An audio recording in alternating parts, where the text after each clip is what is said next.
live in 3, 2, 1. 3, 2, 1. 3, 2, 1. And welcome everyone to another episode of Vanessa the Vivacious Show. So happy that you're here today. This cast is a solo cast, so there are no guests, and this is my time to really just let it all out, but also to give you updates and also give you some humor, maybe some insight, maybe some positivity, and maybe some inspiration, which is something that I do every day. But it's an honor to be here, and it's an honor to talk to you, and it's an honor to have this show since 2012. When I started in 2012, I had no idea what I was doing. Sometimes you still don't know what you're doing, but for the most part, you learn a little bit along the way, and then you just fake the rest of it and you hope that it lands. But I've been very fortunate in that it has landed, and now we're at the point where we're ready to scale up and we're ready to take on sponsors and also just see what's next. So for this show, it's always been a solo cast. It may get guests on the show in 2027, maybe late 2026. If you're interested in being a sponsor, please do reach out to my contact info that is always listed in the descriptions, or it's listed on my website, vanessavivaciously.com. That being said, let's get into it and let's get vivacious. So today's topic is about LinkedIn. Recently, LinkedIn has just sparked a big amount of creativity, and those words don't even begin to describe how much activity has been going on LinkedIn. But it's not just professionals anymore that are in the finance or business industry or tech industry. It's everyone. So you see a whole lot of creatives now on LinkedIn. You see a whole lot of smaller mom and pop businesses that are sharing their stories as opposed to sharing their product. And therein lies the key. Actually, today there is a business profile that's coming out on myself by the Business Narrative, which is an international podcast focusing on CEOs and entrepreneurs who have taken their ideas and just really made the most of the opportunities that they were given. Now, I personally wasn't given many opportunities. I made my opportunities. I created everything from scratch. And if it didn't exist, then I made it exist. And if it existed, then I made it work toward my favor. Or if it didn't, then I just went and made something new. So I wanted to share with you a post that I had written on LinkedIn because it was just very special to me. And it was so long that it almost took up the entire caption count, or not caption, the character count, which is so hilarious. But I just wanted to share all of it. So sue me, right? There are plenty of people on LinkedIn that will write like chapters, basically. And it's okay because everyone there is trying to learn and enrich themselves, and no one is taking it in the wrong way. The other social platforms such as Facebook, Instagram, TikTok, all of those are definitely social and more personal accounts. There you can say whatever it is that you want, whatever it is that you're feeling, or you can operate from a business angle as well. So you can really do anything. But when it comes to LinkedIn, you see a lot more of professionalism, a lot more of growth, a lot more of people just trying to learn and network with one another. So I kind of love that about LinkedIn. But at the same time, sometimes I make creative things or videos or something that I would love to share with other industry professionals that are on LinkedIn. And then I feel weird about doing it. So I don't. I just create a link to it and say, oh, hey, I made something cool. Go check it out. Because it seems like that's more acceptable to do than to put the whole video. Now, when it comes to Humanity 2.0, I do put the clip of the promo for an upcoming episode because it's always educational, but it's also creative and it showcases my talents as well. So I do like to put those promos on LinkedIn. And then you get feedback from people that are like, oh, this is a really interesting concept that this person has provided this knowledge. Or maybe they say, oh, wow, I'm going to check out that episode. So it's also, a way to drive traffic, which is awesome. I could never ask for less traffic, right? So that being said, let's go ahead and check out this LinkedIn post. I'm not sure if you can see this, but I sure as heck can. So it reads, reason number 6,582 why being your own boss is amazing. Monday doesn't have to be like a Monday if you don't want it to.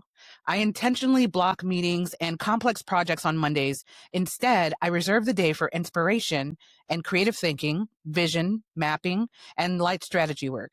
Productivity doesn't always mean intensity.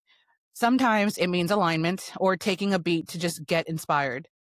An interviewer once asked me, how did I know that I didn't belong in an office or as a music note in someone else's symphony? My answer, I can do any job extremely well. I'm extremely dedicated, intelligent, and loyal, but after about 30 days, I'd feel a pit in my stomach. I'd look around the room and I'd ask myself, is this the right pair of shoes? And the answer was always no. And yes, we're talking about shoes. Because if the role isn't right, eventually it hurts your feet, your brain, your heart, your soul. And even though it looks good on paper, no career path is worth your peace, your creativity, or your soul. In my final corporate role in 2020, I returned to school after 15 plus years. And one semester later, I launched my production company, Vanessa the Vivacious Productions. I talked my way into an internship that literally did not exist.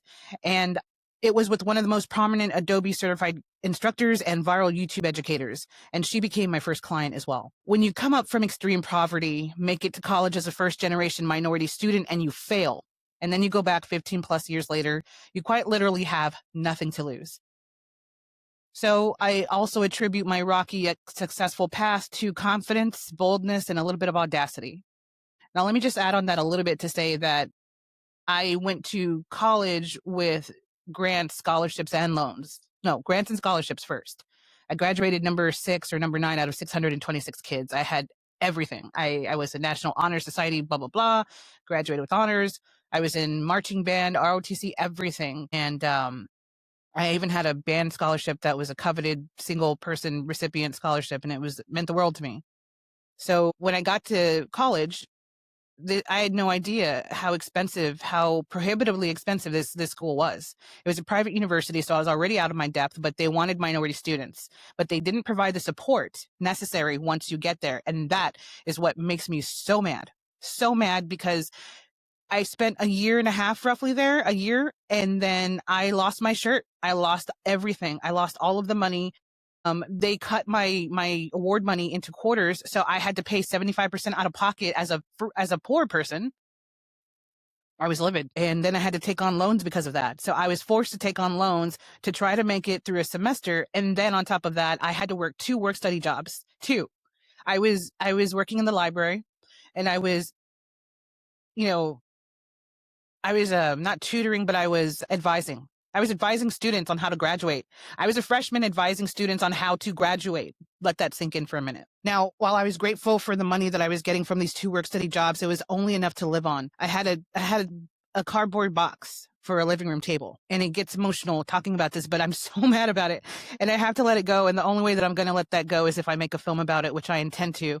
I intend to make a documentary about that experience and the experience thereafter, and how when I went to school again at a local junior college, Dallas College Northlake, I learned more in one semester than I did in a whole year and a half at a private institution.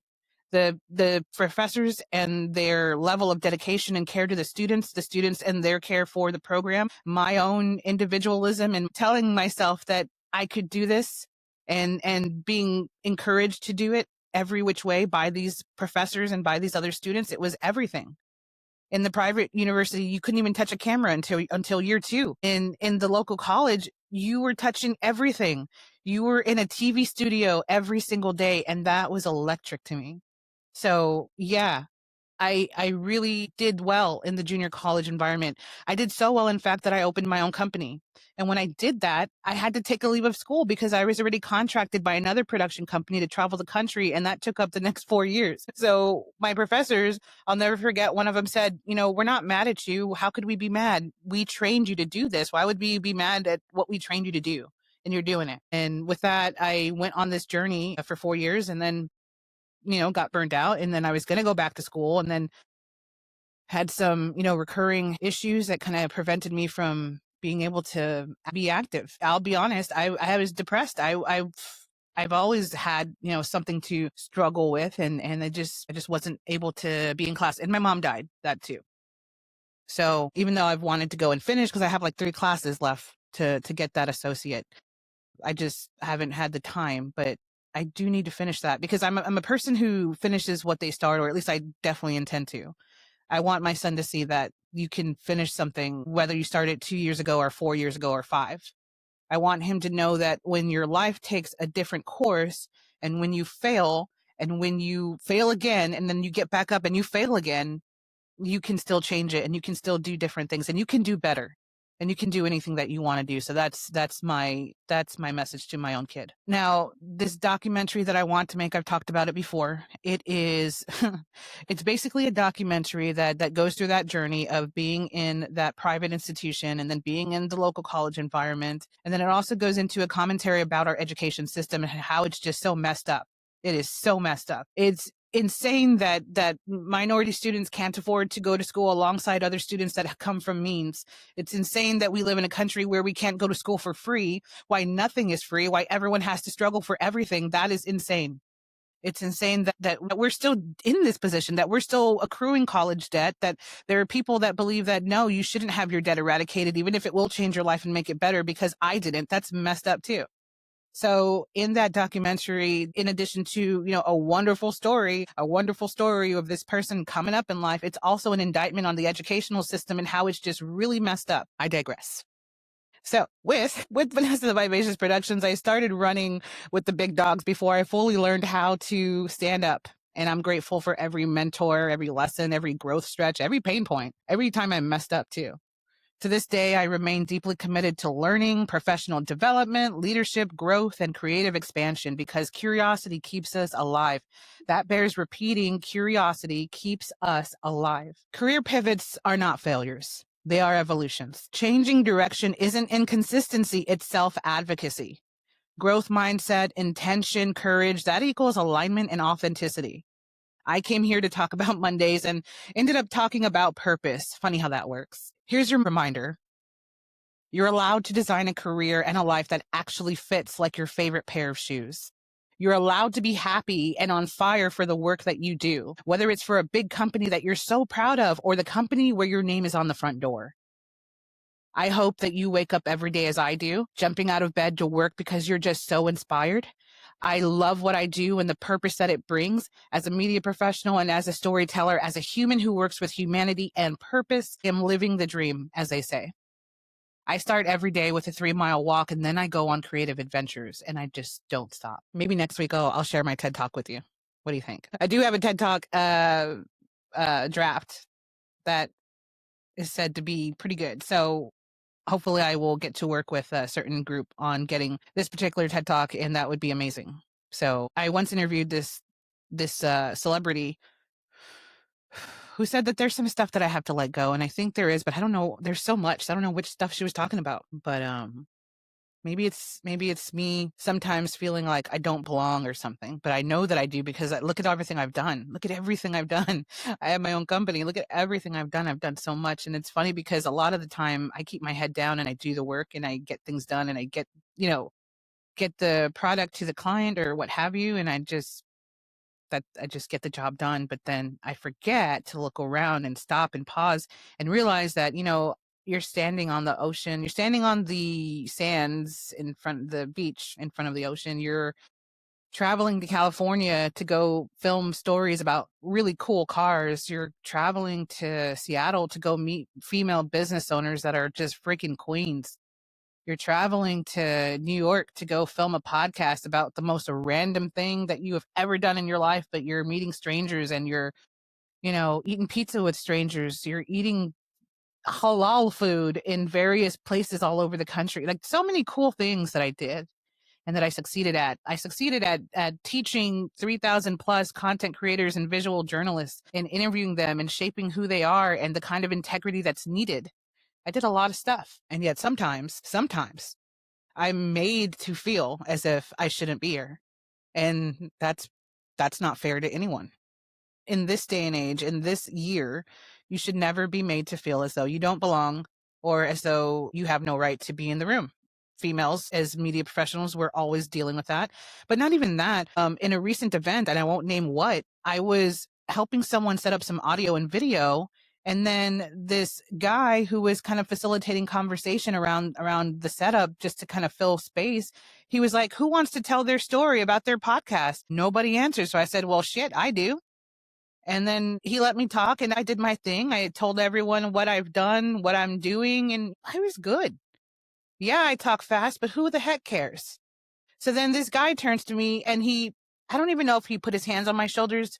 I can't remember, or maybe he put one hand on my shoulder, but I don't remember.